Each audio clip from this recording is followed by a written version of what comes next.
Welcome everyone to this public meeting organised by the Sydney Anti-AUKUS Coalition.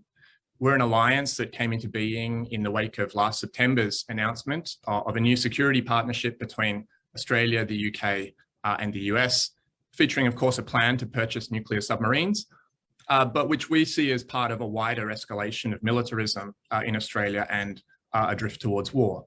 That drift of course is continuing. Our meeting coincides with a gathering of Quad foreign ministers here in Australia, which has again seen much talk of war preparations, scaremongering headlines, security agencies playing an increasingly political role. We see the very dangerous Defence Minister, Peter Dutton, possibly eyeing a tilt at the Prime Ministership. Anti-Chinese racism is continuing to fester. I could go on. So it's a pleasure to welcome you all, but this is not a happy state of affairs.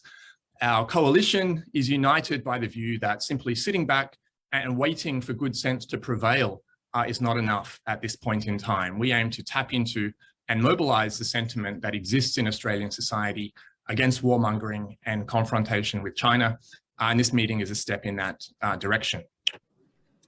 My name is David Brophy. I'm a historian at the University of Sydney. I'm chairing the event today. Now, I actually find myself currently in New York. So as we do in Australia, I want to acknowledge that here too, I'm sitting on land stolen by colonial settlement, in this case from the Lenape people. Our home base in Sydney, of course, was built by the dispossession of many peoples, the Gadigal, the Wongal, the Bidjigal, and others. In the chat, some of you might like to acknowledge and pay respects to the elders of communities wherever you happen to be located. As we discuss the risk of future wars, we want to particularly recognise the way that the militarism of today is tied up with Australia's origins in colonial land theft and continues to do damage to Indigenous land and communities. That'll be one of the themes, I'm sure, of our discussion. We're hearing today from a diverse range of viewpoints on AUKUS and have guests from Australia, the Pacific, and the US. Let me immediately then turn to our first panelist, who needs very little introduction. Professor Noam Chomsky is legendary for his generosity towards causes and activists worldwide, and he's very kindly joining us for the first half hour of this meeting. He'll speak for 10 minutes, then we'll have a 15-minute Q&A session before he attends to duties elsewhere. It's truly an honour for us to host here today someone whose intellectual and political work has influenced millions, if not billions, of people, myself, and I suspect most of you among them, from linguistics, media studies, the ethics of intellectual life, and of course his relentless and incredibly necessary critiques of American foreign policy, be it in Asia, Latin America, the Middle East, or elsewhere. Noam Chomsky has been and remains a towering figure of progressive politics. Now, we would be here all day if I were to cite even the highlights of Professor Chomsky's past publications. I think I'd be better off simply pointing out the fact that he has, by my reckoning, 4 new books forthcoming in 2022, reflecting his enormous range of intellectual and political interests. Notes on Resistance with David Barsamian, The Secrets of Words with Andrea Morrow, New World in Our Hearts with Michael Albert, and The Withdrawal with Vijay Prashad. Please look out for all of them. Again, we in the Sydney Anti-AUKUS Coalition are immensely grateful to Professor Chomsky for sharing today his thoughts on AUKUS and the state of the world. I'd ask that the audience please put any questions that you have for him into the Q&A box. We'll try to get to as many as we can in the limited time that we have, and I will now pass the floor to him.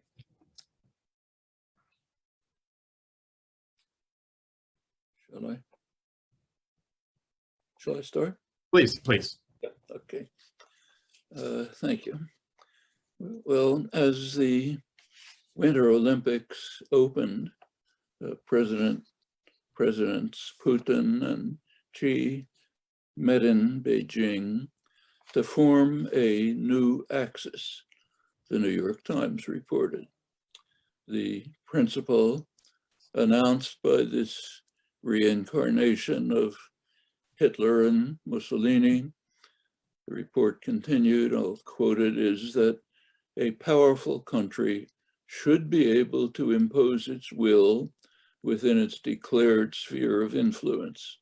The country should even be able to topple a weaker nearby government without the world interfering, an idea that the US has always abhorred, we are to understand.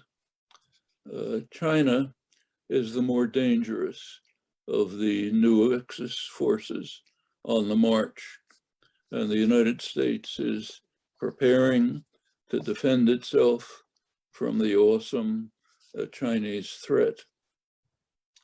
Washington's current approach to the threat of China is called encirclement, containment being out of date. Encirclement includes the formation of the Quad, supplementing AUKUS and the Anglosphere's Five Eyes, and far more extensive strategic military alliances confronting China that are now being implemented. China can counter with a troubled hinterland. The radical military imbalance in favor of the United States is being enhanced, as you know, by the latest AUKUS achievement, the plan to provide Australia with a fleet of nuclear submarines to extend already overwhelming US military dominance in the seas that are critical for Chinese commerce. Current US national security strategy, established by Trump, carried over by Biden, is designed to prevail in a war with China or Russia or both simultaneously. In order to achieve this objective, military spending, which of course dwarfs all others, was greatly enhanced by Trump, now even more so by Biden, and Congress added some extras beyond Biden's expansion of it. If there's a better definition of insanity, it would be enlightening to hear it. In fact, we did hear it a couple of weeks ago. On December 27th, perhaps to celebrate Christmas, Biden signed what's called the National Defense Authorization Act. It's described by military analyst Michael Clare. His words, it calls for an unbroken chain of US armed sentinel states stretching from Japan and South Korea in the Northern Pacific to Australia, the Philippines, Thailand, and Singapore in the South, along with India, all meant to encircle China. And Clare adds, ominously enough, Taiwan is included in the chain of armed sentinel states. Well, Clare's word, ominous, is well chosen. China, of course, regards Taiwan as part of China. So does the United States, formally at least. The official US One China policy recognizes Taiwan as part of China with a tacit agreement that no steps will be taken to forcefully change its status. President Trump and his Secretary of State Pompeo chipped away at that formula. It's now being driven to the brink. China has a choice, the choice of either succumbing or resisting, and they're not going to succumb. The core of the US-China conflict is in fact just that. China refuses to be intimidated. It's not like Europe, which strongly objects to US policies, sanctions, so on, but adheres to them because it obeys. China doesn't. That's the conflict. The US-China conflict is real, but sharply asymmetrical. Its nature was captured eloquently if inadvertently, by a headline in the New York Times a couple of days ago. Here's the headline, I'll quote it. As the United States pulls back from the Mideast, China leans in, expanding its ties to Middle Eastern states with vast infrastructure investments and cooperation on technology and security. That's the New York Times headline. And unintentionally, the headline captures quite accurately what's happening all over the world. The US is withdrawing military forces that have battered the Mideast region for decades in traditional imperial style. In sharp contrast, China is expanding its influence with what's called soft power, investment, loans, technology, development programs. Of course, not just in the Mideast.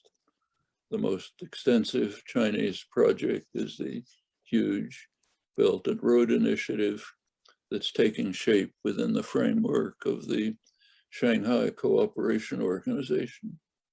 Incorporates all the Central Asian states, India, Pakistan, Russia, now Iran.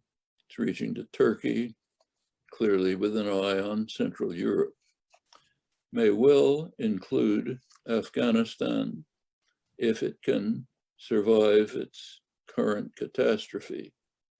The Belt and Road Initiative has offshoots in the Middle East, even including Israel.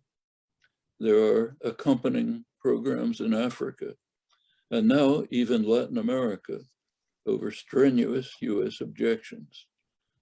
A few weeks ago, China announced that it's taking over the manufacturing facilities in Sao Paulo, Brazil, that Ford recently abandoned, and intends to initiate large-scale electric vehicles production for Latin America. It's an area in which the United States is far ahead, in which China is far ahead, sorry.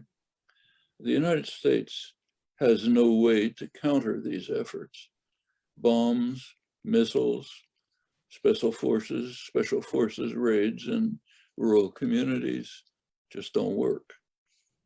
Actually, it's an old dilemma. 60 years ago in Vietnam, US counterinsurgency efforts were stymied by a problem that was despairingly recognized by US intelligence, by US province advisors.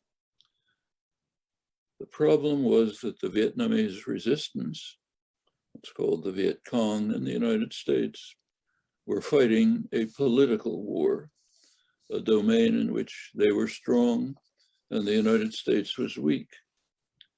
The United States was responding with a military war, the arena in which it is strong and the Viet Cong were weak.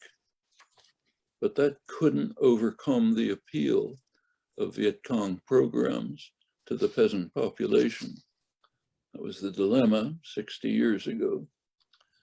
The only way the Kennedy administration could react to the VC political war was by US Air Force bombing of rural areas, other program authorizing napalm, large-scale crop and livestock destruction, other programs to drive peasants to virtual concentration camps where they could be protected, in the terminology of the day, protected from the guerrillas who US intelligence knew perfectly well that they were supporting. Well, the consequences we know.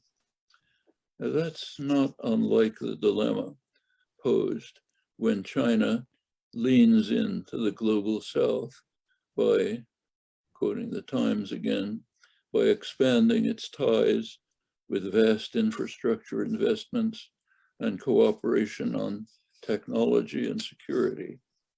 That's one central element of the China threat that is eliciting such fears and anguish. The prevailing view in the United States for some years is that China is a rising superpower confronting the United States and may, in fact, has been widely predicted for many years, may be poised to surpass the United States and dominate world affairs. For what it's worth, I'm skeptical about this prediction unless the United States contributes to this end by persisting in its current course of self-destruction. There's a recent study by Harvard University's Belfer Center for International Affairs, which concludes further that the so-called Thucydides trap is likely to lead to a US-China war. That cannot happen. US-China war simply means game over. There are critical global issues on which the United States and China must cooperate. They will either work together or collapse together, bringing the world down with them. Thank you. Thank you very much, Professor Chomsky, for getting us off to a start with those comments. I'll put some questions to you now that have come through in the Q&A box. A reminder to people that we're using that Q&A function for questions, and I'll try to synthesize some of the thoughts and issues that are arising in the Q&A.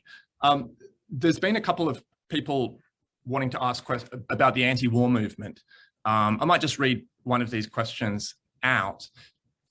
Given the rightward shift of official liberal political parties worldwide, what role do you see protest playing in the anti-war movement to build awareness and to place pressure on the state to yield to demands? And then there's a couple of other people asking a slightly simpler question. Do you have any advice on how we go about building such a movement? Well, the question has been asked for centuries in one form or another, always has the same answer: work harder. We don't have a lot of means, but the ones we have are effective. Education, organization, pressures, activities as appropriate to the situation. There is a rightward shift, but there's plenty of resistance to it. The rightward shift is a struggle to try to contain growing resistance. In Britain, for example, the Corbyn movement was a powerful movement to try to create a Labour Party, to recreate a Labour Party that would respond to the interests of its working class constituents, and that would become a participant party. That caused furor in the British establishment across the board. They were terrified of that possibility. You look at the votes in 2017, turned out it was a very popular position. Well, they were able to beat it back with outrageous lies and dredging up the easy way to attack anyone, anti-Semitism, mostly fabricated, and they were able to beat it back. Now the Labour Party is back to Tony Blair style, what was called Thatcher Light, but the forces are still there. Same in the United States.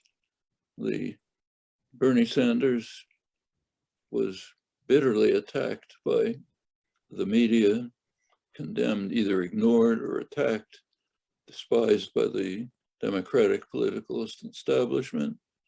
Nevertheless, they virtually won the nomination because of massive popular support, mostly young people, and right now has a very important position as head of the budget committee.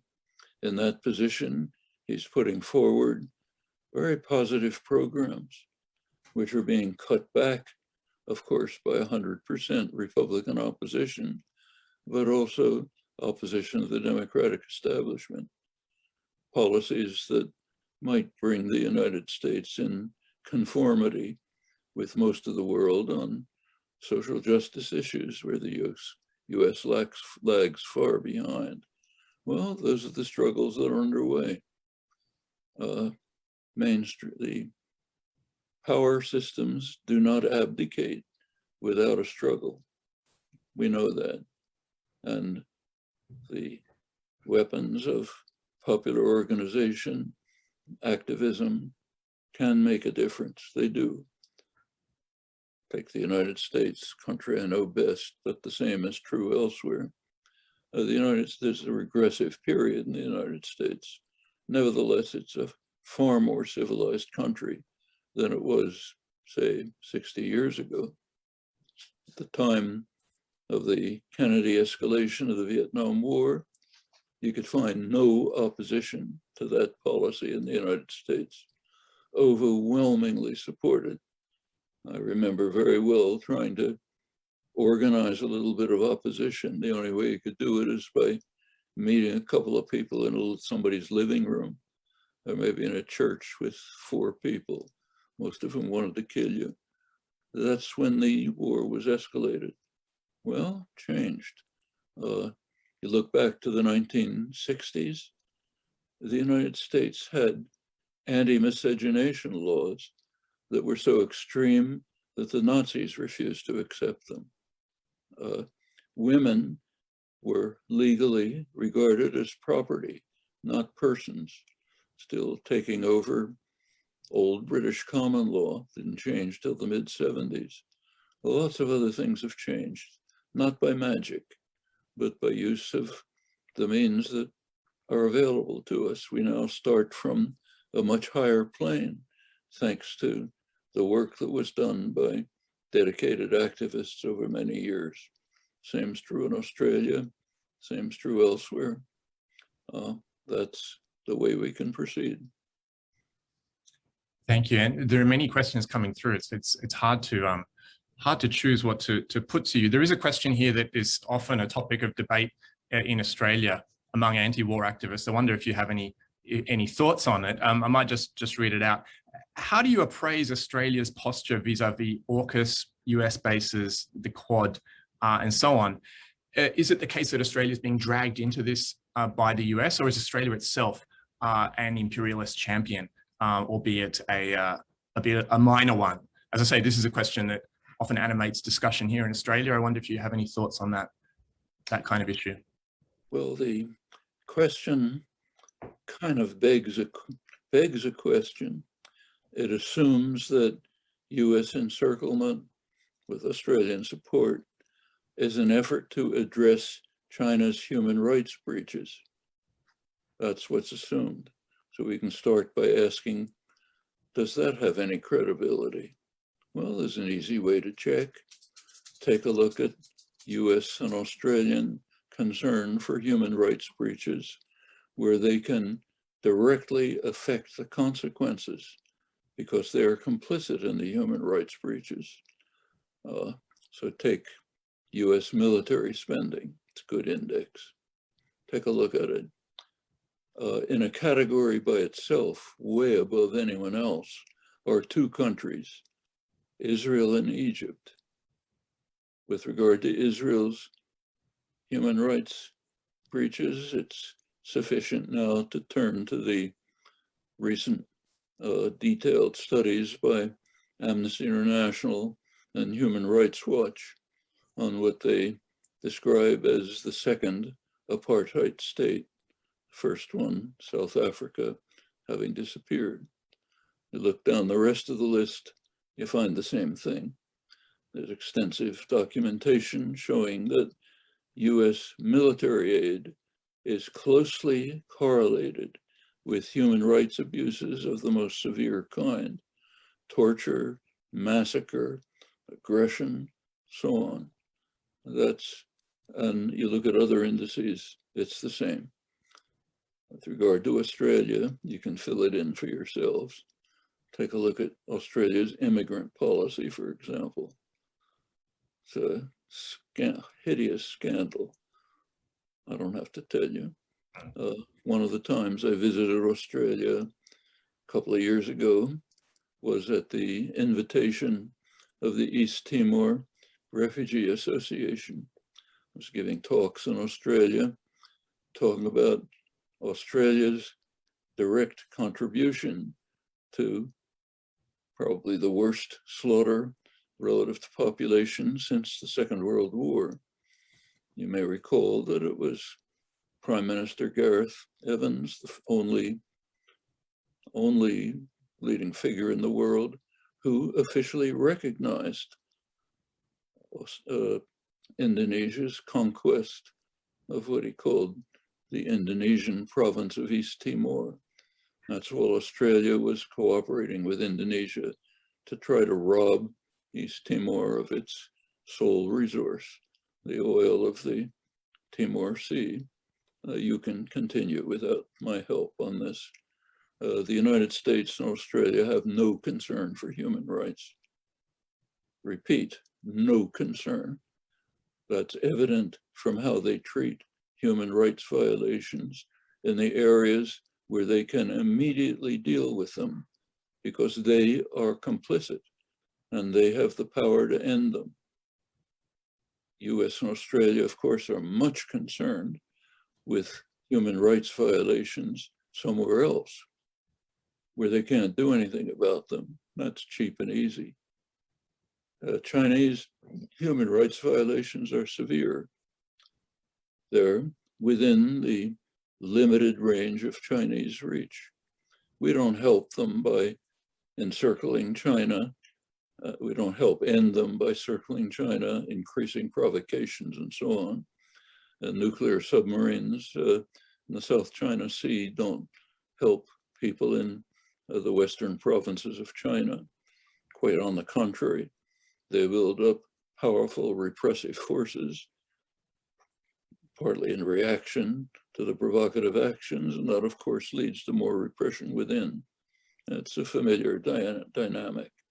So yes, we should certainly protest human rights violations everywhere, and we should also follow a very elementary moral principle, so elementary that it's embarrassing to repeat it. You focus your efforts on where you can do most good. It's no use condemning the crimes of Genghis Khan. Can't do anything about it.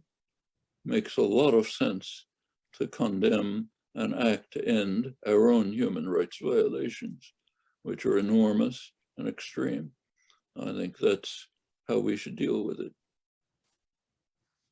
Thank you. I'm very glad that you've touched on that, that specific issue, because there has been some questions coming through on that point as well. I might just, if I could, keep you for one more question. There's a few questions relating to our analysis of the state of American politics, in particular, world politics. One participant's quite interested to hear your thoughts on who's really driving American foreign policy today. Is it coming out of the White House and the advisors there, or is it more decentralized, driven by institutions like the Pentagon, the arms industry, and so on? And then there's another possibly related question, is just how we situate this increasing bellicosity in Western governments that we see to the contemporaneous phenomena of the rise of forms of far-right politics, what people sometimes refer to as right-wing populism, so on. Do you see a connection between this pressure for confrontation with China and those types of phenomena? Well, the driving force in US foreign policy is a very familiar and traditional one, pretty much the same as the driving force in British foreign policy when they were ruling the waves. The goal is to ensure that the United States will be in command as far as possible. And that shows itself case by case, as it always has. So take the two main confrontations today, Ukraine, China. In both cases, there are possible, plausible, regional settlements. Take Ukraine. It's known on all sides what the plausible settlement is. Everyone knows that Ukraine is not going to join NATO, not in the imaginable future. The plausible, feasible outcome for Ukraine is Austrian-style neutrality. Worked very well throughout the whole Cold War. Austria was able to establish whatever connections it wanted to the West, to the EU, anything it wanted, no constraints. Sole constraint is don't have US military forces and bases on your territory. Not having them is good for Austria, it's good for the world. That can be the case in Ukraine. With regard to the internal problems of Ukraine, there is a framework, so-called Minsk II, set up by the Normandy powers, France, Germany, Ukraine, Russia. But notice something's missing from the Normandy powers, the United States. A regional settlement will take Europe out of the framework of US power. Now, this is a long battle. It's gone on since the Second World War in US foreign policy. You may recall the slogan about NATO, old slogan about NATO. The point of NATO is to keep Germany down, keep Russia out, and keep the United States in, which means in charge. That's called the Atlanticist vision. It's always been in conflict with another vision.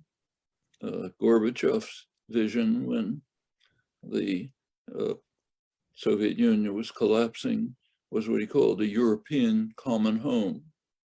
That was a reincarnation of Charles de Gaulle's call for Europe from the Atlantic to the Urals. Willy Brandt's Ostpolitik was a move in the same direction. Macron's negotiations today are bitterly attacked in the United States because they go in the same direction, towards a European, peaceful, negotiated settlement, which has a major downside. US is out. That won't do. So therefore, the US has to try to block it, ensure that there's an Atlanticist solution that the United States runs. It's very similar in China. Take the confrontations in the South China Sea. They're real. China's violating international law with the islands in the sea. There's no freedom of navigation issue. That's a farce, but there are conflicts and confrontations. They can and must be handled by regional groupings. That's where they belong. Easy to handle them regionally, but that has the same downside. The United States doesn't run it, and that can't be accepted. So that's the core of the conflict. It's an old story, goes far back, way back in imperial history. The US isn't innovating anything.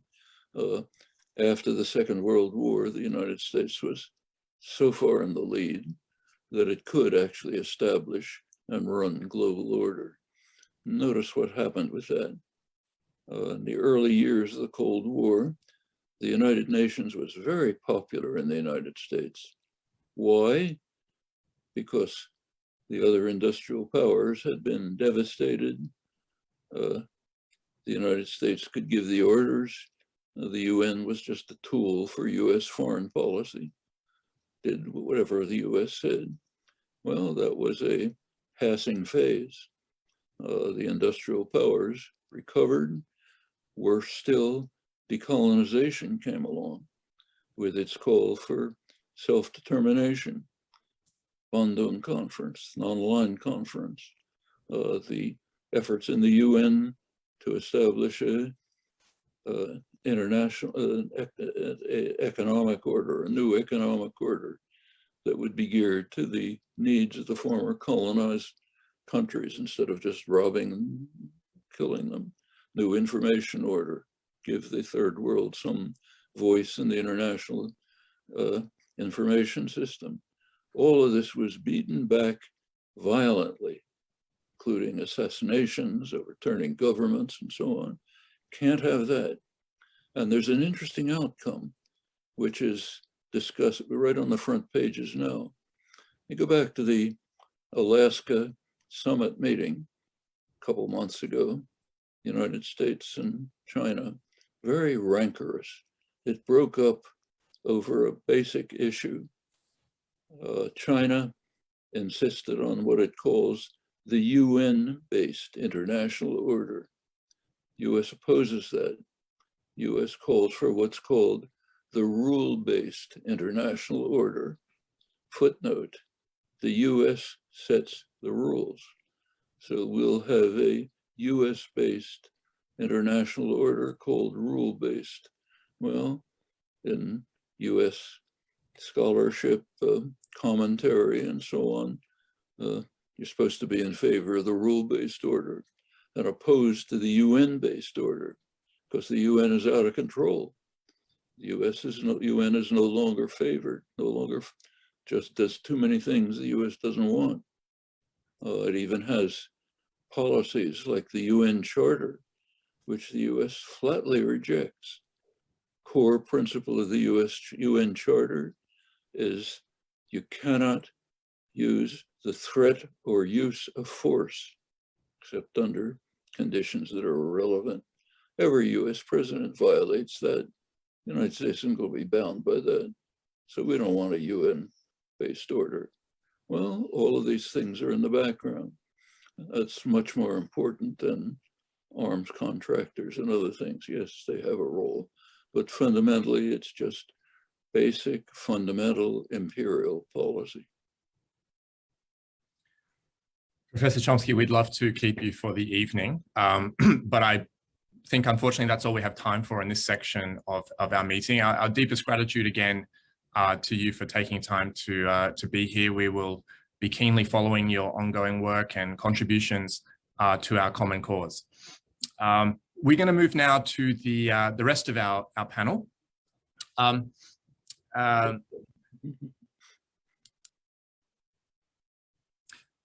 As we do that, let me just encourage any of you who might not yet be active in this campaign to consider taking that step, either by getting involved with the Sydney Coalition or with other groups in the city that you're in. We have a sign-up sheet for you to do that, which I hope will be put into the chat. We also have links and emails for people in other cities and states, which we'll put into the chat periodically. If you don't see anything there in your vicinity, then please consider setting something up. We'd be happy to talk to you about that. I'll have a couple more announcements of ways to get active as we proceed, but we'll now be hearing from Professor Lisa Linda Natividad from the University of Guam. Professor Natividad runs the Guam or Guahan Coalition for Peace and Justice. She is a founding member of the Women's Association, Ihagan Famalao and Guahan. Is also a member of the International Peace Bureau's Advisory Council. She is an indigenous Chamorro who has exposed human rights violations against her people and her native Guahan, a military colony of the United States. She's spoken globally on topics of demilitarization, decolonization, and the role of women in creating safe and thriving communities. She has presented interventions on halting the massive military buildup that is taking place on Guahan at the UN, at the Political and Decolonization Committee, and at the Permanent Forum on Indigenous Issues. So I'm very happy now to pass the microphone to Professor Natividad. Thank you, Professor Brophy, and thank you again to my friends in Australia for giving us this opportunity from Guahan to be able to share our story and our plight in our struggle with militarism. I'm just getting my PowerPoint up here, so just give me a moment, please. Okay, they're great. And great discussion with Professor Chomsky in terms of just keeping it real, right? Just bringing it down to the bones. And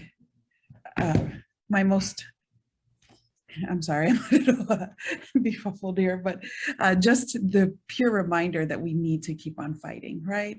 It's very easy to get caught up in the different things and feeling like our efforts are in vain, but in actuality, this is what's shifting the world and we can't give up on that. I'm going to start my timer here. And so I always start these things with showing where we're from. I'm from Guahan, tiny little island in the Pacific, in the Micronesian region. And so as you can see from this slide here, my island is a very important, critical, strategic location for the United States' Department of Defense in terms of its militarist plans, which also links, of course, to our role in AUKUS. We are a non-self-governing territory of the United States. And as Professor Chomsky reminded of the period of decolonization, which was set off by the UN in 1960, we continue to be one of 17 remaining territories in the world who are still suffered the classic malady of colonization. The last people actually to decolonize was Timor-Leste or East Timor, which he also referenced in his visit to Australia. And so we have been on this list since its inception in 1960, and some would argue that we are the longest colonized peoples of the world, with over 350 years of a colonial history that continues to go on. And so being a colony of the US essentially means we have US passport holders. However, we have no vote for the US president. We have a congressional delegate with no true vote, meaning whenever our vote is a tiebreaker, then our vote becomes void. We have limited federal funding as compared to states. A GAO report from Congress stated that we receive about 1/7 of the funding dollars, and we're excluded from a number of standard US social programs. And so ultimately our political status really renders us zero political power. And so what has this colonial militarism meant for our island? It's meant lots of things. And in so many ways is a classic story of other entities throughout the globe who are heavily militarized, like our island of Guahan. We suffer from radiation exposure, and this is largely through the downwinds of the testing, the nuclear testing that occurred on the Marshall Islands, as well environmental devastation, which you're going to see complicit with the coexistence of military bases. Where there's contamination, there's poor health outcomes. And in the case of our indigenous peoples is the prohibition of our traditional practices that include things like our access to traditional fishing grounds, as well as our medicines that only grow in the conditions that are on certain military bases. There's land dispossession that continues to be hanging in the balance. And ultimately the deferral of our right to self-determination as defined in the very classic sense of decolonization. And so the Department of Defense on our island, and this actually is an aerial view of the island, controls about 1/3, and they continue with their ongoing military expansion plans connected to the pivot, connected to AUKUS, connected to different agendas that have transformed over time, where their presence just continues to grow and expand and colonize our island and people. And so I mentioned earlier about the nuclear testing in the Marshall Islands. And so you can see from this slide, our island is within direct downwind of the Marshalls. And so therein lies our exposure to radiation. And clearly a study that was done on our island reviewing a 25-year period of death certificates revealed that the highest cancer cases we had on island are in the villages of Jigo and Santa Rita, which are the two villages where the military bases are primarily located. And this slide shows in turquoise the number of the incidence of tumorals in certain types of very rare cancer, and then you see the US rate, that is the green bar. So we are significantly overrepresented in terms of illness and different cancers. And that, of course, is connected to the military waste and environmental contamination that surrounds our island. And part of the realities of being on a heavily militarized jurisdiction is that you have high enlistment rates, particularly in the different territories of the United States, as well as the Pacific insular areas. And so this scale here shows our island at 5.8 per 100,000 deaths due to wars. In particular, this was Iraq and Afghanistan, in comparison to the US average, as well as the average of the different states. And this is largely connected to the economic conscripts that are created in territories with very little opportunity for economic development as a result of restrictive federal territorial policies. And so shifting now a little bit more specifically to look at AUKUS, I just wanted to share the voices and amplify the voices of different heads of state across the Pacific who have spoken out on the impacts of AUKUS to our region. And so we have from the Solomon Islands, as well as from the president of Kiribati, concerns. And so from the Solomons, he states, we would like to keep our region nuclear free and put the region's nuclear legacy behind us. We do not support any form of militarization in our region that could threaten regional and international peace and stability. This perspective is echoed in Kiribati, as well as the Prime Minister from Aotearoa, as well as the Prime Minister from Fiji and the President of the Republic of the Marshall Islands. And so I want to zone in on Fiji's Prime Minister's statement. The commitment of the Pacific Island nation to the elimination of nuclear weapons is not based on an abstraction. It is based on real experience with the consequences of nuclear fallout, and it is at the root of our sense of urgency. And similarly, President of the RMI, we tirelessly underscore that no people or nation shall ever have to bear a burden such as ours, and that no effort should be spared to move. I can't see over my subtitles, but you get the idea, right, in terms of the nuclear presence. And so this position is echoed throughout the Pacific because we have taken the brunt of nuclear testing between the Marshall Islands, Maui Nui or Tahiti, as well as in Maralinga in Australia. And so in line with the US's Asia-Pacific pivot strategy, from which, is another part of the cluster in which AUKUS is situated. There's a quote from Captain Robert Lee, who was stationed here on Guahan, who said, quote, "We're seeing a realignment of forces away from Cold War theaters to Pacific theaters, and Guam is ideal for us because it is a US territory and therefore gives us maximum flexibility," which really is saying because we're a territory, we lack the political power to resist their plans. And so we as a community have outcried in many different ways. We've engaged a number of lawsuits.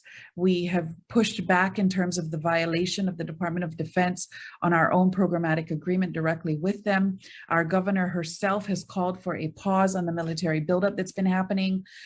One particular case was connected to and related to the Hudson Lagu tree, which was the sole tree of this endemic indigenous tree that's at risk for extinction. And even that wasn't enough for them to slow down their military-based development plans on the island. Recently, within this past year, we've had an international case filing on behalf of our Sina Hope Cristobal, who's pictured here.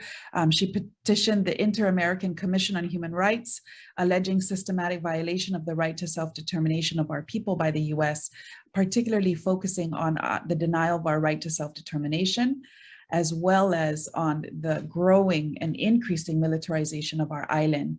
And so Sina Hope Cristobal was actually just nominated a few weeks ago for the Nobel Peace Prize as put forth by the International Peace Bureau. And so one of our local organizations, Protehe Litekten, Save Retidian, has been very, very active on the ground, and also in the past few weeks has filed a lawsuit as represented by Earth Justice with the Hawaii office that was filed in our local district court against the United States Air Force, the Secretary of the US Department of Defense, and the Secretary of Defense, Lloyd Austin. And this case is predicated on the violation of federal law in failing to evaluate the cultural and environmental impacts from open burning and open detonation of hazardous waste munitions that is happening on the sites where the development of Camp Blaas, which is the newest base that they're constructing. And so in order to support, I just wanted to share a link for our petition that is to oppose the degradation and militarization of native lands that we continue to have circulating. And so we continue to resist, right? As Professor Chomsky shared, we have at our disposal to be able to resist, and we need to continue to do so because it is one of the few aces up our sleeves in that regard. Sidzu Usmaasi from the island of Guahan. Thank you very much. Thank you so much, Professor Natividad. That was a very informative presentation on both the consequences of militarization in Guahan and the struggle against it. So often in Australia, the Pacific perspective is marginalized and ignored. We really have to work to put it in front of people in Australia. So thank you for being here today. We have Steve Murphy up next. I think we need to get his camera on again. While my panelists are taking care of that, I'll just say, please keep the questions coming in the Q&A box. And if you have questions you'd like to direct to specific panelists, then please indicate that as well. If you want to ask Professor Natividad a specific question, or you have questions you'd like a range of panelists to respond to. We're just getting Steve Murphy up. We're also very happy to have him here today. He's been the National Secretary of the Australian Manufacturing Workers Union since September 2020. He started out as an apprentice fitter in Newcastle in 1996. He then became an organiser for the union in 2003. He became the Assistant Secretary of the New South Wales branch in 2010, then the State Secretary in 2017, and as I say now is serving as the National Secretary of the union. So please take it away, Steve. Thanks, David. Well, firstly, g'day everyone, and thanks for making time to join this discussion today. I'll start by acknowledging the traditional custodians on the land on which we all stand today and pay my respects to elders, leaders and warriors past and present. Before I introduce myself a little bit more, I also want to acknowledge all of the impressive speakers that we've got along today, and of course the organisers of today's webinar, and just say that I'm really honoured to be able to be invited and to be able to participate. And I want to thank all of our friends and supporters who have come along today to find out how you can get active and how you can support what the AMWU and the other unions are doing in this space. I think I should also acknowledge the News Corp journalists that represent our right-wing press that are lurking in the audience today, looking for an angle on a Saturday. And thanks for the attention. And I just hope that you're getting paid your penalty rates. So I'm Steve Murphy. I'm the National Secretary of the Australian Manufacturing Workers Union. For those who don't know much about us, the AMWU represents workers all across Australia. Our members, they make, they create, they maintain everything from sweets through to submarines. Our members trade their labour for wages, working class, and they're proud that their union makes sure that there's fairness and justice in that exchange. And like so many Australian unions, including our close comrades at the Maritime Union of Australia, the MUA, we have a long and proud history in leading and in supporting movements for justice, for peace and for work. I became the National Secretary, as David said, just over a year ago, but I've had 25 years of activism within my union. I joined as a rank and file apprentice member, and I was encouraged and taught working class politics by the tradespeople who were also teaching me my trade. I was elected as a workplace delegate. I became a regional elected organiser and the leader of the branch in which I was a member of the New South Wales branch and now National Secretary. What I found is one of the most rewarding parts of my job has been the opportunity to sit with good people from different backgrounds, with different networks, and offer our experiences and perspectives on really complex issues. And usually our discussions make complex issues a whole lot simpler than what we are told and taught that they are. Now, central to our powerful movement and successes is the capacity for us to come together, to talk, to listen, and to learn. And I'm certain that we have different approaches and views to this matter today, but I'm confident that we'll find that we've got so much that we can work on together. As a union of blue and white collar workers who build and maintain most of Australia's defence infrastructure, and at the same time being a union that's proud of its history and commitment to peace activism, we come to the table with so much to offer. Last year, our National Council, which is the union's peak decision-making body, passed a motion condemning the recent decision of the Morrison government to renege on the deal that we had with France and abandon the plans to rebuild our domestic shipbuilding capacity. Rank and file leaders on our council determined that announcement not only threatened our shipbuilding industry and our standing as a trustworthy regional and international ally, but it also threatens our nuclear-free status. Everyone will recall, as soon as the announcement was made about nuclear submarines, there was a chorus of the usual actors calling for nuclear power to be now operating again or debate to be rising again within Australia. Our council authorised the leaders of our union to not only speak out, but to work cooperatively with organisations and communities who share our concerns. And I'm hoping that through forums such as these, we can build strong relationships and alliances that shape an alternative vision for what our domestic and international future will look like. And that's one that's based on secure jobs with good pay, with safe workplaces that respect and recognise workers for what they do, where we're a responsible and an honest global citizen, and of course, where we've got a sense of security about the future and the ability to live in peace. Now, there's lots of people who are better placed than me to give their opinion on the geopolitical issues and the regional strategic position that this decision puts our nation in. But I will say this, the concept of having an alliance with countries who share our values, those countries who are our friends and allies, that makes sense. That kind of cooperation in the interest of peace should always be supported. But we can't support a definition that's about beating the drums of war or standing idle in the face of these weak and posturing politicians who will never pay a cost for any of their words or actions. And we certainly can't be silent when we have our media actors fanning flames of racism, fear, and of intolerance. So I want to spend my time here today just talking about how these decisions affect workers from the perspective of my fellow AMWU members. So I want to share the experience of workers whose livelihood have been impacted by this reckless decision even before the AUKUS backflip was announced. The proposed French designed submarine build was to happen at the Australian Naval Infrastructure Precinct down in Osborne in South Australia. Now, people who don't know where South Australia is or where Osborne is, who are international, think about the middle of Australia, but right down the bottom. Osborne's just a couple of suburbs over from a town called Elizabeth, which is the place where Australia's car manufacturing industry died its final death. It was an industry that was dared by this same government's treasurer at the time, Joe Hockey, to leave Australia. And those kind of juvenile point scoring meant that Holden abandoned all of their manufacturing in Australia, and they took all of their supply chains with them. They disappeared. Now, that area of South Australia had massive social upheaval since the loss of those good jobs and those tight-knit workplaces. The AMW is no stranger to those kind of devastating industrial closures, particularly as free trade agreements are being used to encourage to kind of gouge our regional communities of the jobs that we've traditionally been able to rely on. And even me as a young unionist when I was growing up, I got to watch my mates and my family members have their lives turned upside down when BHP closed its doors in Newcastle back in 1999. And the experience of those workers resulted, at least, in something positive, and that is a piece of research that helps to inform the way that we respond to these, and it's the rule of thirds.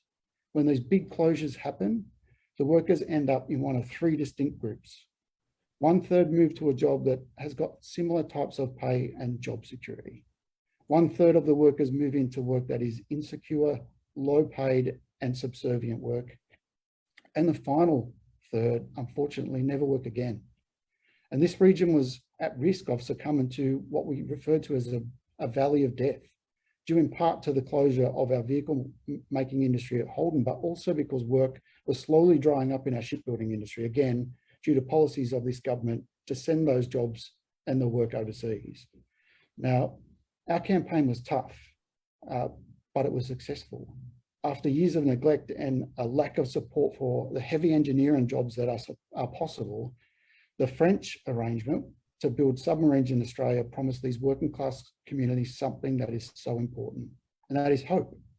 A new era of jobs, skills for generation of workers, and a sense of security about the future. These were the jobs and contracts that the workers in Osborne had campaigned for, and they'd won. The AUKUS announcement and the backflip on that French commitment means that those workers and our union is back at square one. And I know that there's a lot of detail that we've got to work through with these new submarines, and it's yet to be clarified or understood, but it's highly unlikely that any of them will be built or maintained in Australia or by Australian workers. Australia, we currently have no experience in nuclear propulsion. We've got no capacity for the management of high-level radioactive waste. And we know that any proposal for the disposal sites that will come under the cover of this arrangement will almost always target vulnerable, poor, and working class communities, particularly First Nation communities. Now, because of this, our rightful domestic attitude to nuclear and the hesitancy of the US to share their knowledge and data around this 50-year-old technology, it's most likely that these vessels will be built in the US and maintained by US contractors. Now, for my union, two things are true at once. We have a lasting history of taking a stand against both war and the dangers of nuclear. We also want to have a thriving heavy engineering industry that provides workers with good, secure jobs for life. We want our defence submarines built in Australia. We want to have a vibrant domestic shipbuilding industry, one with high skills, with secure jobs, with decent wages that those workers deserve. We also want these to be peacetime vessels for defence. We can't, though, support a nuclear arms race or escalation on our doorstep. So while this short-lived promise of a decent, secure future looks like it's going to be squandered for the workers in South Australia through this AUKUS announcement, all working class people have a stake in these decisions. It's not controversial to say that war is always stratified. I looked through, and a number of my favourite bands as a quote that would capture this, but I guess the best one was from Black Sabbath. He said, "Politicians hide themselves away. They only started the war. Why should they go out to and fight? They leave that up to the poor." Well, the reality is our conservative media are helping to beat the drums of war because it serves their patrons in Parliament, politicians who are posturing but with no pith. They will never pay the price for their decisions, and history shows that they will always profit from it. It's working class and the poor that will always pick up the check and always pay the price. And we are either told that these geopolitical situations are too complex for us to understand, or that we should fear other working class people from a different background. Both of those assumptions are insulting. Our concern, though, is pretty simple. We've signed up to an AUKUS coalition that is being defined as an aggressive nuclear escalation with attack submarines that we're going to point at our closest neighbours and our closest trading partners. We've been signed up to a partnership which likely means that our naval defence independency and our self-sufficiency is also being traded away. We've also been signed up to a deal that was made in secret. It was done dishonestly and it was done without consultation, and it's significantly damaged our reputation internationally. Now, we should be honest about what is for the social good, not in the interests of just private capital. We don't want and we don't need another war in our lifetime. But if we are to beat the drums of war, then it should be about something that is worth fighting for.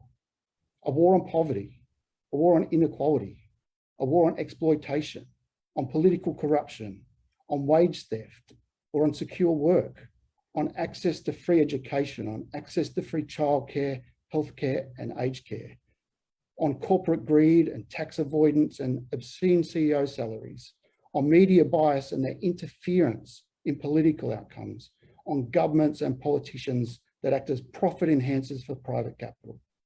That would make a difference to lives everywhere in our region. That's worth building an AUKUS alliance around. And we would find many new friends all around the world as a nation if that's what we were preparing for.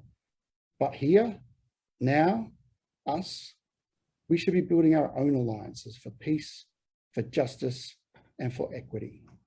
One where we have a secure job with good pay, where we can come home every day from work, safe and free from injury and illness, where we're respected and recognised for our contribution and our value as human beings, where we have a safe place to call home and a sense of security about the future.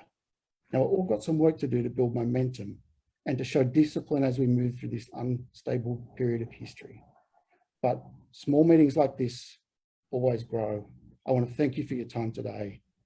Thank you for your participation and solidarity.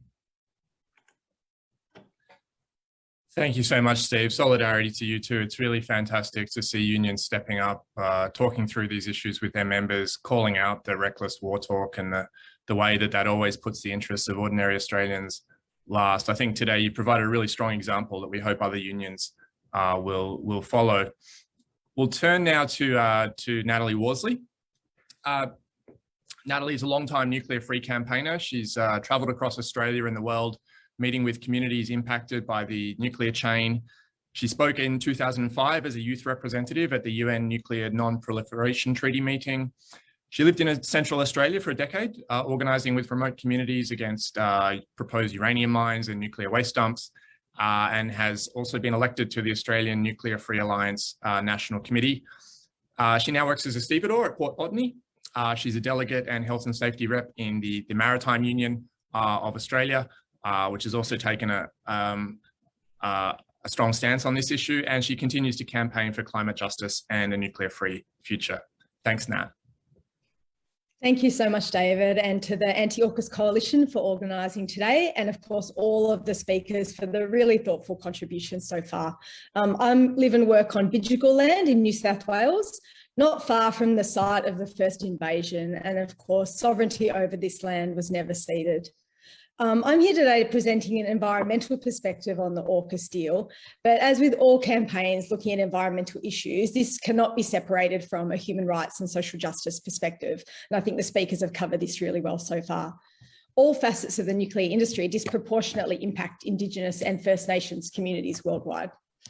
I'll be looking at how the AUKUS deal relates to the current and historical impact of the nuclear industry in Australia, and highlight the absolute criminality of this large-scale expenditure on military nuclear technology when there's clearly a dire need for immediate public funding of social programs and climate change mitigation strategies in Australia and the region.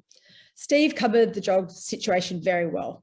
Funding being put into this provocative project should clearly be utilised for development of industries that build renewable infrastructure, offer long-term training and transition to sustainable climate jobs, and of course, dealing with pandemic recovery.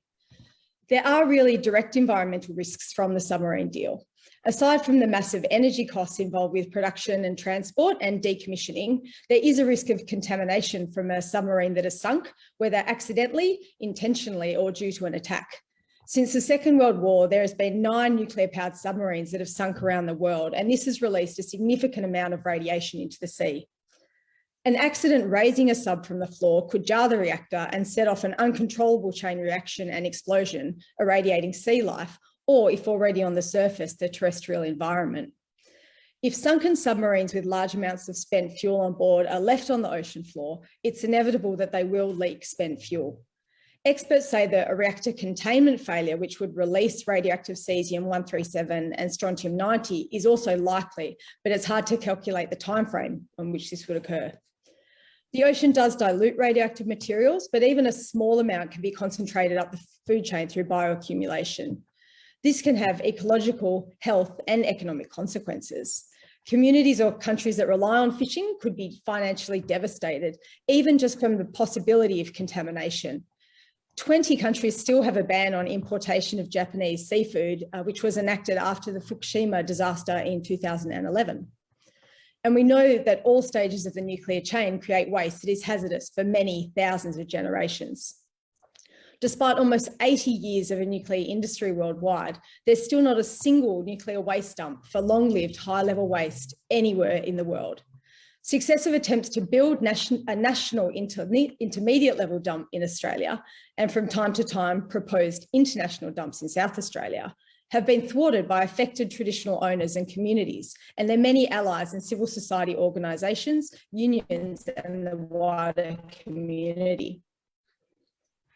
AUKUS is just the latest chapter in Australia's toxic nuclear relationship with the UK, which started with allowing Britain to test nuclear weapons in remote areas of South Australia and off the coast of WA in the 1950s and 60s. This has left a continuing legacy of dispossession, contamination, and intergenerational health impacts for Aboriginal people living in the region. Military personnel who were at the scene were also directly exposed, and many suffered severe health impacts. In exchange for allowing the nuclear bomb tests, Australia was gifted the original nuclear research reactor located at the Lucas Heights facility in southern Sydney, not far from where I am right now. The bomb test sites are not the only legacy contamination in Australia. Closed uranium mines have never been properly rehabilitated. There were cursory efforts at Rum Jungle in the Northern Territory and Mary Kathleen in Queensland, but there's evidence of continued leaching of radioactive materials into the nearby waterways. The cleanup and rehabilitation of Ranger Uranium Mine, which is located in an excised area of the World Heritage Kakadu National Park, is steadily increasing in cost and complexity. The current figure released earlier this month by mining companies ERA and Rio Tinto has been revised up again and now sits at 2.2 billion Australian dollars. Uranium mine's also an exceptionally thirsty industry. The Olympic Dam mine is licensed to draw over 32 million litres of water a day from the Great Artesian Basin, and this is allowed at no cost at all to mining giant BHP Billiton. This precious water sustains outback life and is being squandered to enable the extraction of uranium, which is of course a deeply contaminating mineral. The nuclear industry has long called for establishment of a civil nuclear power industry in Australia and is open that acquiring military nuclear technology will benefit this goal. Prime Minister Scott Morrison was quick to claim that AUKUS is not about development of weapons or nuclear power, but leading members of his government and the influential Minerals Council of Australia quickly undercut these claims.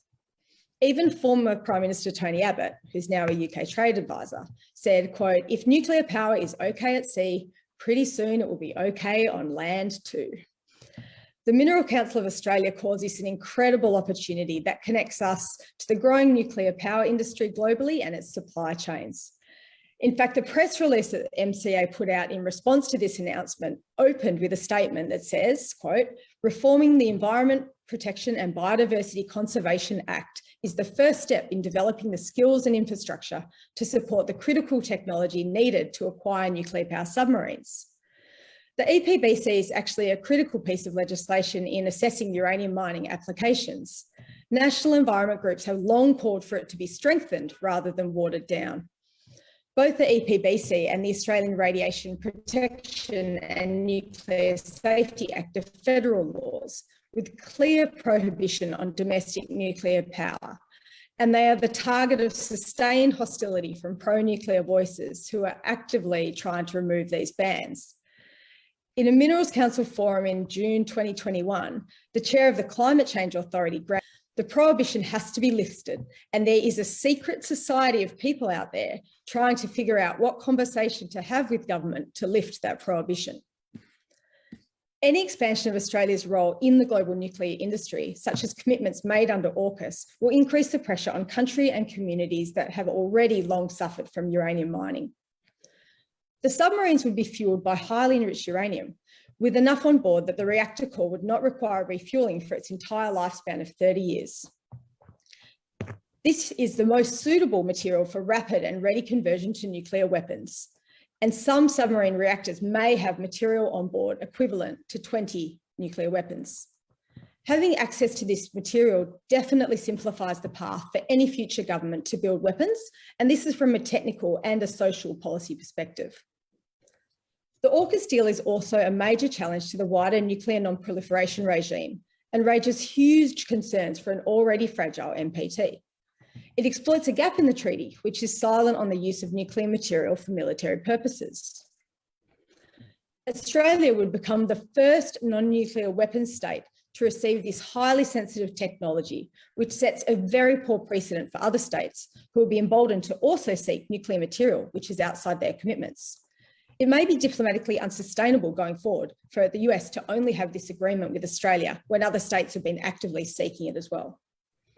Inevitably, there's an increased risk of materials being diverted to nuclear weapons production. The former International Atomic Energy Agency head of verification and security policy, Tariq Ralph, calls this a possible Pandora's box of proliferation that could pose a grave threat to regional and international security. And many neighbouring countries have already pointed out the insensitivity demonstrated by Australia signing this deal without any regional consultation. As Lisa covered really clearly, nuclear weapons testing in the Pacific caused and continues to cause displacement, environmental contamination, and intergenerational health consequences. in response to what has been termed nuclear colonialism, struggles against nuclear testing, dumping of nuclear waste, and other threats to the ocean environment have become pivotal to the identity of many communities.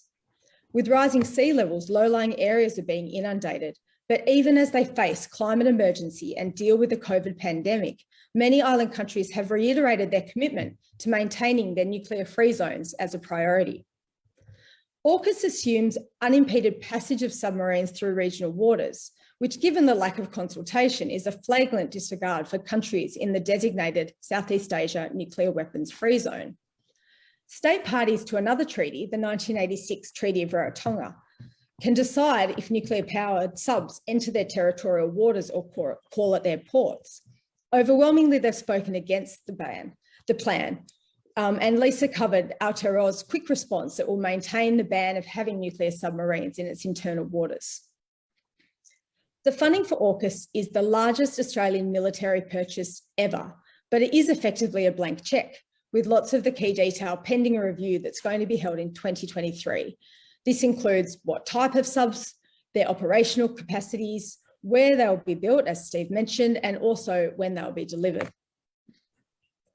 While the people of the Pacific and people who care about social justice see climate change as a profound threat to human life and systems that sustain us, it's clear that our rulers see climate change through the prism of what it means for military domination. Climate change will have an increasingly destabilising effect, with mass migration due to sea level rise, frequent weather events, and contestation over scarce resources. The most recent Defence White Paper explicitly discusses the need to bolster defence capacity in this context, rather than planning to decarbonise and support Pacific nations and countries to deal with the impact of climate. They're planning to mobilise defence capacity to control and contain. We must note also that the doomsday clock, which measures humanity's proximity to extinction, is currently set at 100 seconds to midnight. The Bulletin of the Atomic Scientists have said it remains the closest it has ever been to civilization ending apocalypse, because the world remains stuck in an extremely dangerous moment due to the lack of effective action on the twin threats of climate change and nuclear weapons. The Federal Coalition has committed billions of dollars towards what Scott Morrison has termed his gas-fired recovery. Instead of this, we need to work hard to build the campaign for climate justice and urgently shift the priorities of these major investments. I encourage people to join the anti-AUKUS coalitions in their particular states and regions. And in Sydney and in other places, we really want people out on the streets joining the climate strike that's been held by the Students for Climate Action Coalition on March 25th. And this is an international day of action and needs to be absolutely huge. We want the billions allocated to the nuclear submarine spent on social housing, health and education, and to create the long-term sustainable, skilled and unionised jobs that we need to save the planet. And just to finish, I'm going to quote ANFA, the Australian Nuclear Free Alliance, which is a 20-year strong network of traditional owners, environmentalists, unions and civil society groups. ANFA released a statement in response to the AUKUS deal in October 2021 that finished, quote, "Instead of adding to the legacy of nuclear waste and the elevated risk of nuclear conflict, the government should clean up existing radioactive sites and take steps to build peace and justice." Thank you. Thanks so much, Nat. I think if there's been any silver lining to AUKUS, it's the way that it's brought environmental and anti-nuclear campaigners into what was previously basically a debate about policy towards China, at least indicating the potential there for an alliance that could invigorate both anti-war and, as you've discussed, anti-nuclear and climate campaigns in Australia. Finally, we'll turn now to Nick Dean, who has was trained as a sociologist. He had a career in the federal public service. He's been a peace activist since before the invasion of Iraq in 2003. He's currently the convener of the Marrickville Peace Group, a member of the National Committee of IPAN, that's the Independent and Peaceful Australia Network, and of course also an active member of our Sydney Anti-AUKUS Coalition. Over to you, Nick. Thank you, David.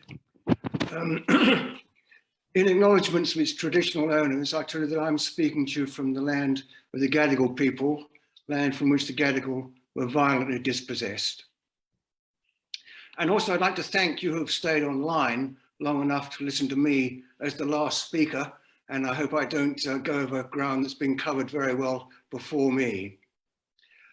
Now, I remember waking up on September the 16th last year to the news of the AUKUS agreement. My first thought that morning was, they wouldn't, would they? And that was immediately replaced by, they would, wouldn't they? This announcement made me angry because of what it entails and because of the way it has been presented. On both counts, the Australian people have been wronged and even betrayed. Like other decisions before this one, for example, the purchase of the Lockheed Martin F-35 Joint Strike Fighter, and the decision to allow US Marines to occupy a more or less permanent forward position in Australia, the AUKUS decision was made without public discussion, much less any debate in the Parliament, the place where decisions of such enormity should be debated. It was simply dumped on us, fait accompli. Probably because they would have known that had there been open debate and discussion, the many flaws in the proposal would have been all too apparent. So let me raise some of those flaws. Firstly, AUKUS is just the latest manifestation of a steady, local and worldwide increase in defence expenditure at the expense of much needed social programs and in ignorance of the climate crisis.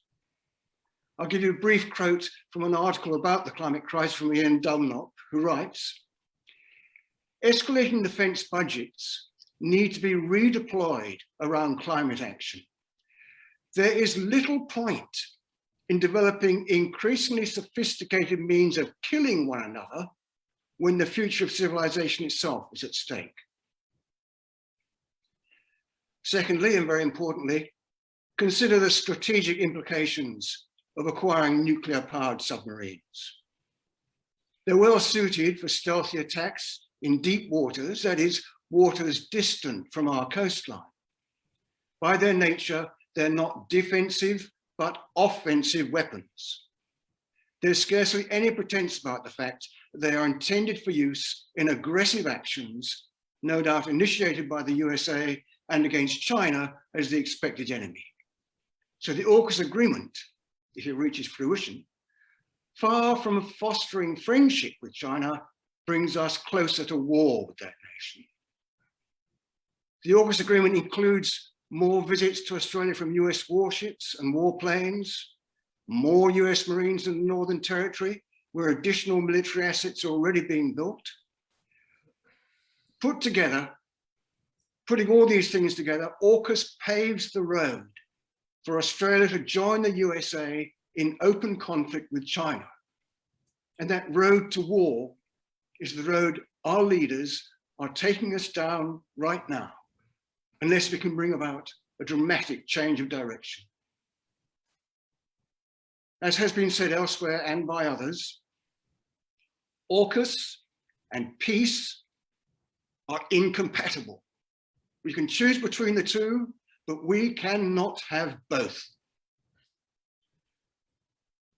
Thirdly, AUKUS is the very opposite of the nuclear non-proliferation that up until now Australia has claimed to espouse. We'll just be the first non-nuclear weapons nation to acquire nuclear-powered submarines, and others, such as South Korea and Japan, will want to follow our example. AUKUS may well mark the start of a wave of nuclear proliferation. Australia can hardly argue at the International Atomic Energy Agency that powering a warship by means of weapons-grade uranium is making a peaceful use of nuclear materials. Besides, as Natalie pointed out, a nuclear reactor in a warship is automatically a target for deliberate destruction, with the consequent release of radioactivity into the environment. Now, during the 1980s, the Australian people made it absolutely clear that nuclear power, nuclear weaponry, and the entire nuclear cycle were options we had decided against. We'd had enough with the British atomic tests of the 50s and 60s and their legacy, and the French tests of the early 70s in the Pacific. Uranium mining and supply was and remains controversial. Again, as Nat has pointed out, the so-called disposal of nuclear waste is a highly contested matter to this day. And now, this government is seeking to betray that earlier conviction. The people do not want a nuclear industry on this continent. Yet with AUKUS, a nuclear industry is what we must expect. And indeed, some support AUKUS in the hope that it will deliver this very industry. Now, with all these flaws, it's hard to understand why the AUKUS decision was made. It doesn't make sense until you consider that underlying AUKUS and on display in the communiques issued after every annual Australia-US ministerial or OSMIN meeting is both governments' constant emphasis on deepening, or in their words, enhancing the alliance between Australia and the USA. Official Australian government documents constantly stress the importance of interoperability and reinforce the idea that Australia's security is fundamentally dependent on the US alliance. Well, I wish it to be known that Australia's security does not depend on the USA, and that our alliance as it stands is in fact a threat to, rather than an improvement of, our security. And not alone in this, ex-Prime Minister, the late Malcolm Fraser, expressed this view in 2014 in his book, Dangerous Allies. And nowhere is the danger of the alliance more clear than in this awful AUKUS agreement. So let me summarize. AUKUS has been foisted on the Australian people as a fait accompli without following appropriate democratic processes. It escalates the militarization of our region. It takes us several strides down the road that has war with China at its end. It makes China an enemy when Australia need have no enemies. It proliferates nuclear technology and raises the risk of nuclear materials being put to use for non-peaceful purposes against the wishes of the Australian people. It diverts resources away from needed social programs and a meaningful approach to the climate crisis. And the only credible reason one can see for its adoption is that it further enhances our dangerous alliance with the USA and the USA's junior partner, the UK, under which, with Minister Dutton's overt encouragement, war with China is presented as something we should all prepare for.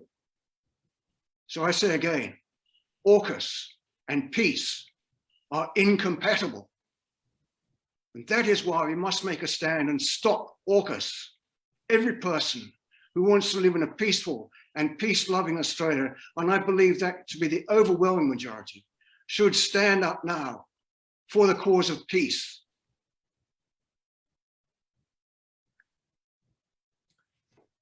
Thank you very much, Nick, for summing things up in such a succinct and firm way. We're going to move now into about 20 minutes of Q&A. But just before we do that, I want to advertise an important event that is upcoming. This is the Palm Sunday rally on April 10th. There might even be a slide to tell you about this. This will be happening in cities around Australia. Palm Sunday, of course, is always an important date, but this rally will have a particular focus on AUKUS and the military buildup against China. So if you're looking for an opportunity to take to the streets in opposition to those things, then please do put this in your diary. The Sydney Anti-AUKUS Coalition is also encouraging people to write to their political representatives on this issue. We'll put some information about how you can do that into the chat. All right, we've got some other slides there with some of those details. Please keep the questions coming in. I'll start to distribute them to the speakers now. I might begin, Dennis, if we could just go back to drop the slides for now. There's a question which I take is primarily directed to Lisa, but others may have views on this as well. Question is, how do we build a movement in Australia which forms political organisation with pan-Pacific peoples across the Pacific, both in social solidarity, but they're also raising the question here of economic solidarity, possibility, for example, of coordinated industrial action. Do you have any thoughts on that you'd like to share? And then if anyone else wants to jump on, they're welcome to do that too. Sure. I think in the past, and I say the past because it was before my own engagement in this work, the nuclear-free and independent Pacific was a really great model in terms of how the Pacific engaged not just neighboring countries, but really to the extent by the time it came to its tail end, countries all over the world. And I think if we can in some way, Nick McClellan, who I'm sure most of you know because he's based in Melbourne, was very instrumental in that piece in terms of pulling together NFIP. And I think if we can revisit that model, not that we're trying to recreate the past so much as really kind of visiting the part of it that worked in terms of the alliance, the allegiance, the networking together. And what's beautiful about the NFIP movement is it really centered the Pacific. We're a huge part of the global space, albeit mostly water, but our contributions in terms of, especially in terms of militarism, and it's not even about contribution because we're not trying to contribute to that agenda, but it's really critical. And our needs are oftentimes neglected, unheard, because we are small in numbers, right? But the intersectionality, as Nat was talking about earlier, not just of militarism and the denuclear work that we are engaged in, but also climate change.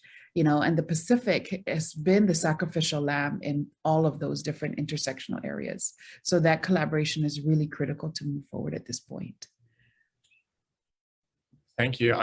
Just for the sake of time, we don't need every speaker to respond to every question, but if someone does want to add anything, please jump in. Yeah, just quickly on that. Yeah, go now. Yeah, not to repeat, but just to say that there's been a lot of work and solidarity and outreach and amplification of voices done through the international campaign to abolish nuclear weapons.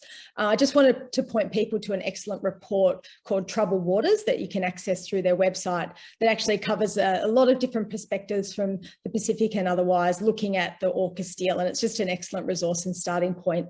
And that's where I've had the opportunity through ICANN's work to actually hear a lot of Pacific voices firsthand and be exposed to that and really understand, because I think the way with all nuclear campaigns, having people's stories and perspectives put is how we engage people. So in terms of building movements, I think the more we can amplify voices with personal stories and looking at the humanitarian impacts, as well as, of course, the environmental and economic impacts, then that's going to be a great way to build the movement. Great. There's a couple of questions here for Steve Murphy relating to this, the question of the debate surrounding green jobs. Ella, for example, asks, how important do you think it is for a workers' movement against AUKUS and nuclear power to centre a demand for green jobs, secure job transition opportunities towards renewable energy sources? Miro's asking something similar. Wouldn't it be better for unions to campaign for wind turbine manufacturing plants and other renewable infrastructure in SA, staffed by AMWU members, rather than submarine construction? We get your response on those? Yeah, Steve? Happy to respond to that.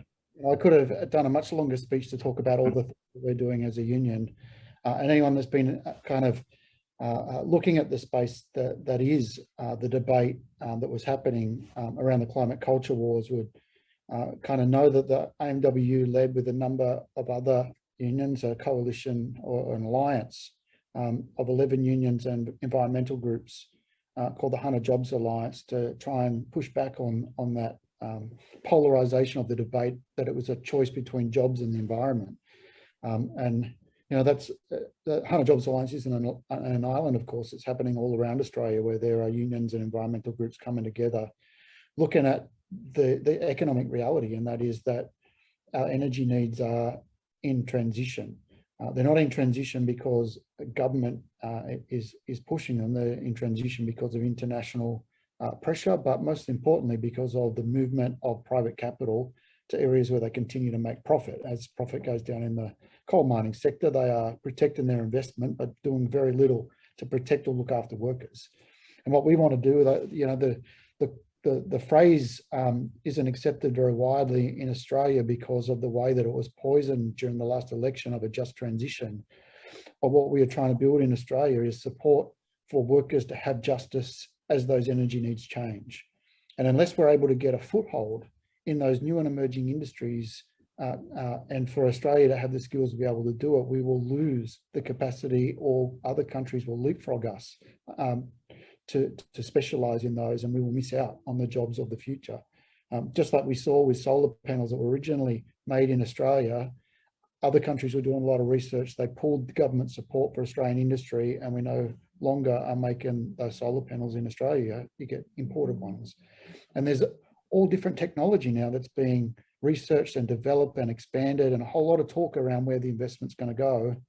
But just recently, even though that we've got hundreds and hundreds of wind turbines going up all around the country, Snowy Hydro 2, which is a massive government project, has zero local content attached to it.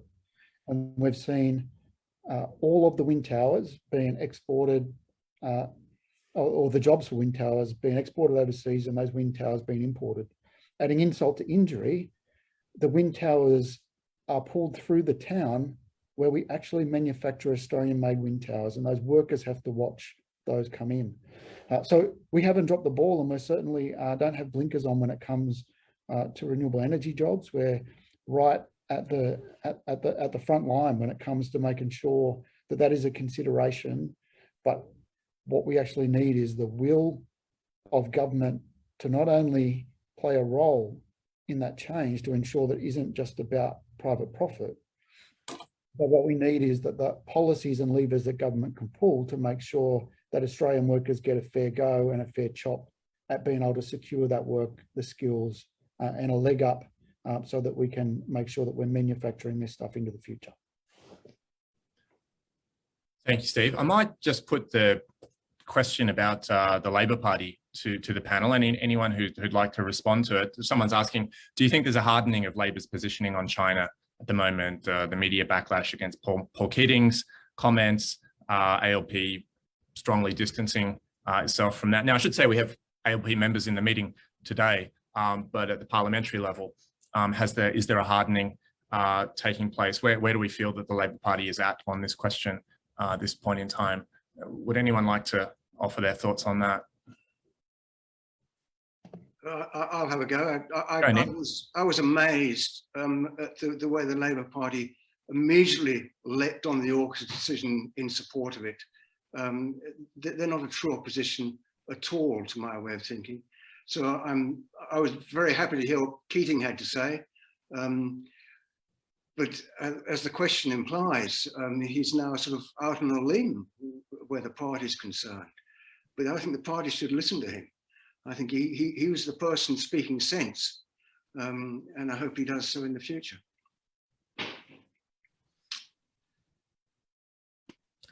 Does anyone else want to jump in on that question? I'll probably just take a couple of points. Firstly is we need to, it's something I was taught very early on, is that, you know, when you read an article, there's two things you could ask yourself. You should ask yourself, firstly is, what is the person who wrote this article trying to make me feel? And secondly, why are they trying to make me feel that way?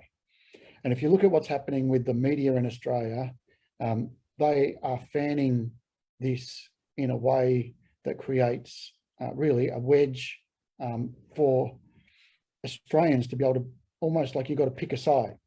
You're either on the side of China or you're on the side of Australia. They're doing the same trick that they did in the last election around climate change. You're either on the side of jobs or you're on the side of the environment.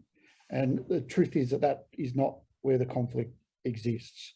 We've got a government at the moment that is deeply unpopular, deeply incompetent, and it's very clear that they are desperate. You can almost smell it like sulfur in the air, how desperate they are, and the kind of things that they're prepared to say in order to drive a wedge and claim that they are better economic measures or better on national security or whatever else. I think that to answer that question, that's best put to the Labor Party on what their position is on AUKUS. But as I said in my speech, the concept of building alliances with other countries that share our values, should be supported. But the idea that we would define that as being an escalation of nuclear war in our era, in our region, is not something that we can support or sit idly by.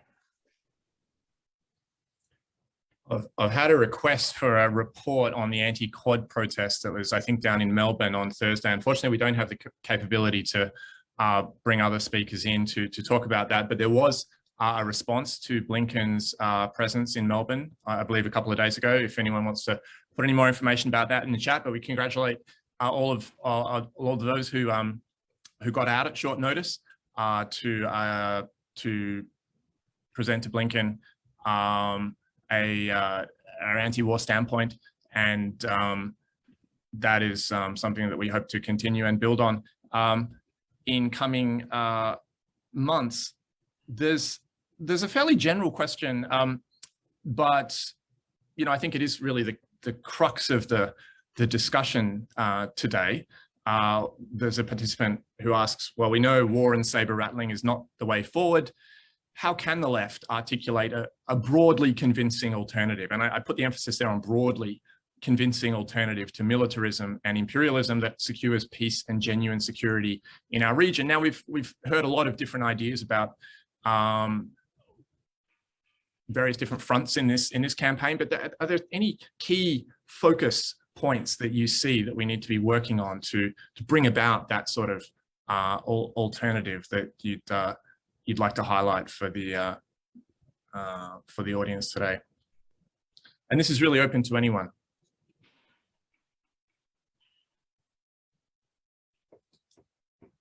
Well, Nick. Yeah, I'd like to mention something that the IPAN, the Independent and Peaceful Australia Network, has been working on.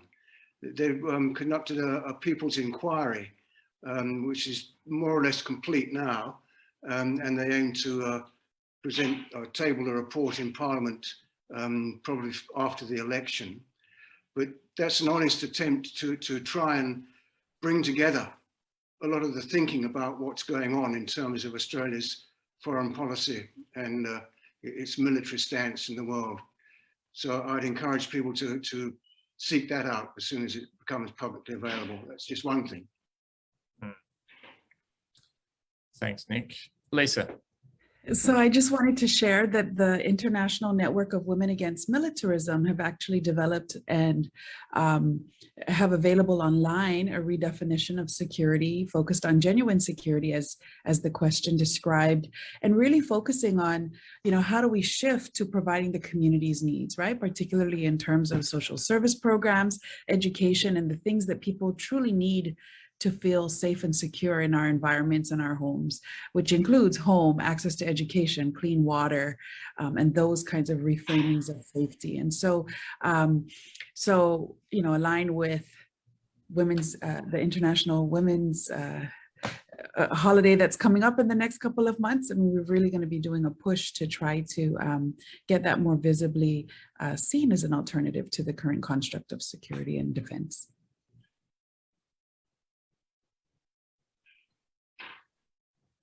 Thank you. Nat. Well, I just wanted to say again, I just really encourage everyone to swing in behind the school strike for climate. So, I mean, the young people have done what we should have been doing and gotten out on the streets in massive numbers and brought together people from all over the world effectively to talk about their future, and they're our future workers. The jobs that we talk about developing are the ones that they're going to be stepping into and shaping. And so I think it's just so important that we give them that support. We saw through the pandemic, the demonisation of working class suburbs, especially in Sydney, with the different rules and regulations that were put on people in terms of leaving leaving their houses and freedom to move around the city. And I think that that was really noted by young people. You know, their schooling was so disrupted. We just need to get in and encourage them. They have clear demands, and one of those is for public investment. And I think that's where we're going to really make a difference. All of the social programs we talked about require public investment. You know, the Maritime Union has members in the fossil fuel industry, but just with my MUA hat on for a minute, you know, can't be afraid of having those hard conversations with people about what their jobs are going to look like, and for the young people as well. So, you know, broadly get behind that and all the mobilizations where people are free to move around their cities. And let's just think about moving forwards, what this is going to look like. And of course, the regional support is so important for that. And we often have locally located, but Pacific Island dance groups come along to the rallies and speak. And, you know, it's very important that those links are being made. Great. I'll just ask if Nick or Steve have any final thoughts for the meeting. Otherwise, I'll start wrapping things up slowly. Nick, would you like to?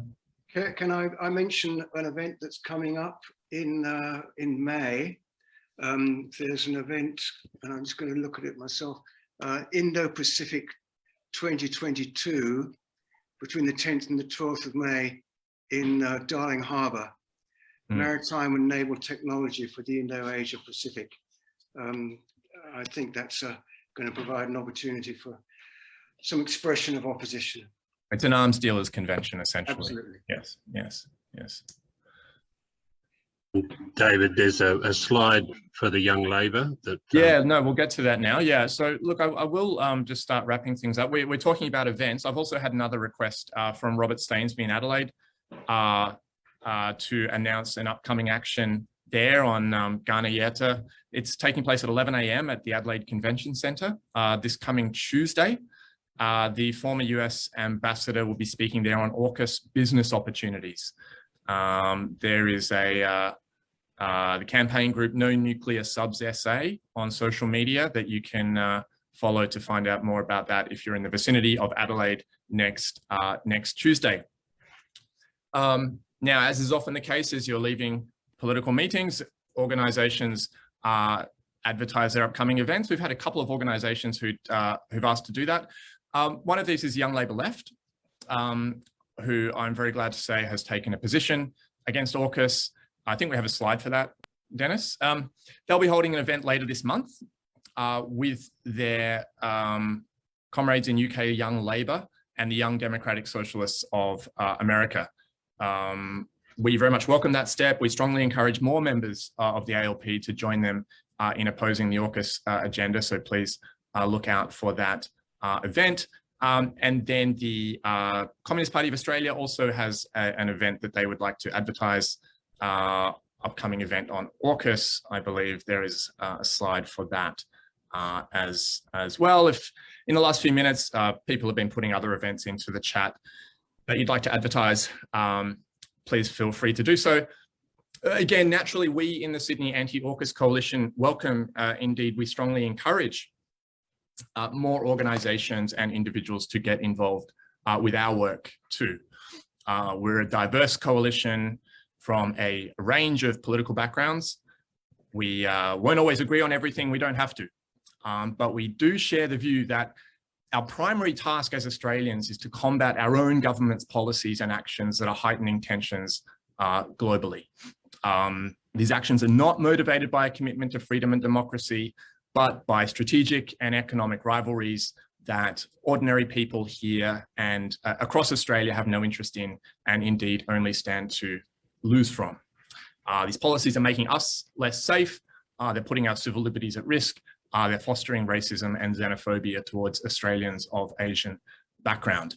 And it's not just Australia. The world really can't afford a decades-long Cold War with China, one that might turn hot at any time. And given Australia's now leading role in promoting such a vision of the future, we have a particular responsibility to steer our country and our society off this path. And in the here and now, that requires us to call loudly and clearly for the scrapping of AUKUS. If you share that perspective with us, then please do get involved. We'll put the links for you to do that in the chat again. In the meantime, I'd like to thank again our panelists for their very valuable contributions today. Thank you all for joining us in this meeting. I hope you all have a lovely weekend, and we very much hope to see you again at the next online event or rally. Thank you.